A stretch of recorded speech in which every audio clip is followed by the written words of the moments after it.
Hi, I'm William Graham, performing my research video assignment for Professor Gonzalez's PCC Speech 010 Interpersonal Communication class.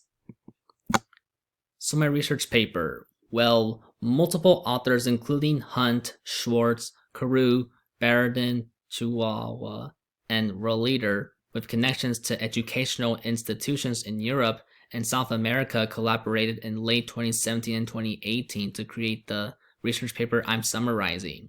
The paper is titled Dating Persons with Physical Disabilities, The Perceptions of South Americans Without Disabilities, and was published in 2018 in the journal Culture, Health, and Sexuality. So what was the goal? Well, researchers developed a vignette with input from disabled persons. The vignette is structured such that it can be modified easily for delivery to persons of either the male or female gender for their response about attitudes towards romantic relationships with disabled persons. The vignette tells about two persons, one not disabled and one with a physical disability, who meet at a party and talk the night away.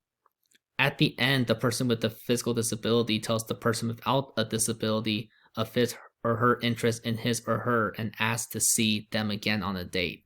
At that point, survey participants are asked questions about what they think the person with a disability feels. The idea is that the responses will reflect the survey participants' attitudes about dating a person with a physical disability. The responses were transcribed and coded for words that showed their attitudes and then filtered to discover patterns. Alright, so the breakdown had three main categories of themes that researchers found developing in the survey participants' responses, which included response dynamics, reactions, and influential factors, and we will look at each of these in turn. The first broad category of survey participants' response dynamics grouped survey respondents into four subcategory themes: inclusive attitudes, which conveyed positive attitudes towards dating people with a physical disability or physical disabilities. Pity and condensation implied or explicitly stated pity for or condensation towards people without disabilities towards people with disabilities. Responses stating perspective tones, i.e. containing the world, should, and variations on it, researchers grouped into the moralizing category. The need to overcompensate for disability category described responses by persons without a disability that hold that persons with disabilities need to compensate in some manner for their disability to qualify as dateable. The person with a disability must exceed the expectations placed upon people without disabilities by being, for example, exceptionally funny or charming to make up for what they lack in physical desirability. So the second broad category of survey participants' responses, reactions, contain responses to the questions following the vignette that contain expressions that can largely be described as negative.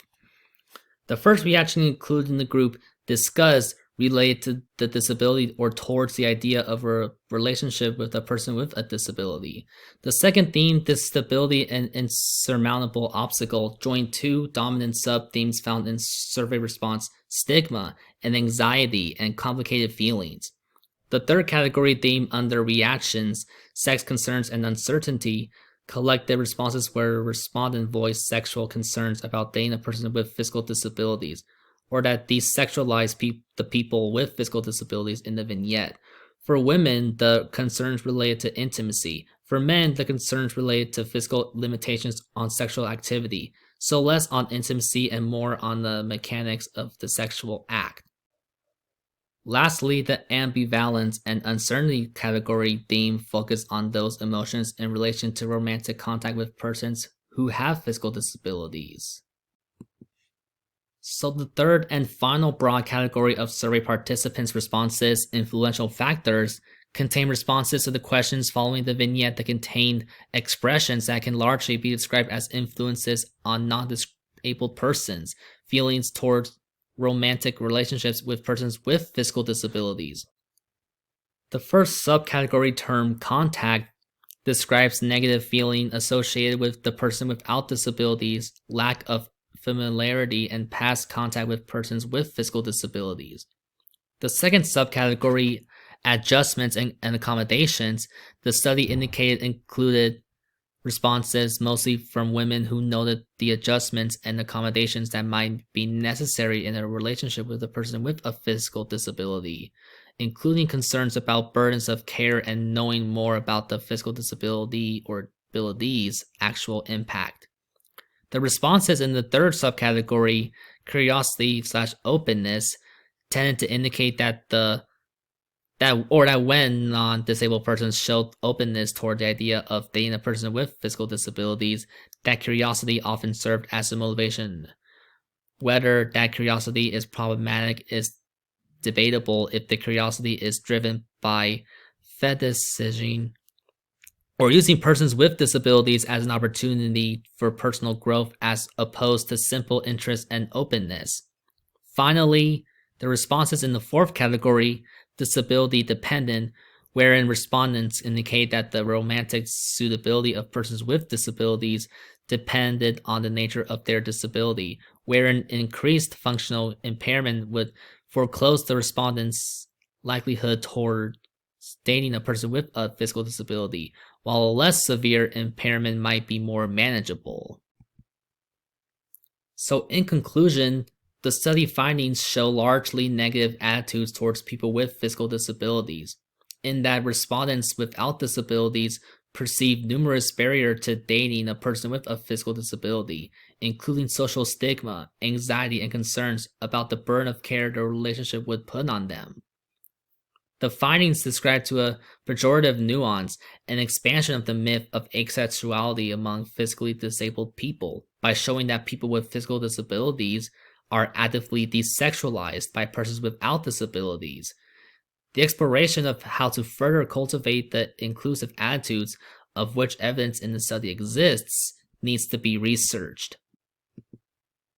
And although this study focused on opportunities for romantic relationships for persons with physical disabilities, and my topic relates more to opportunities for romantic relationships for persons with developmental disabilities, the study's survey responses data trends discussed therein likely track similarity to what responses would be for persons without disabilities feelings towards romantic relationships with persons with developmental disabilities. That's all I have so far, so I guess thank you for watching.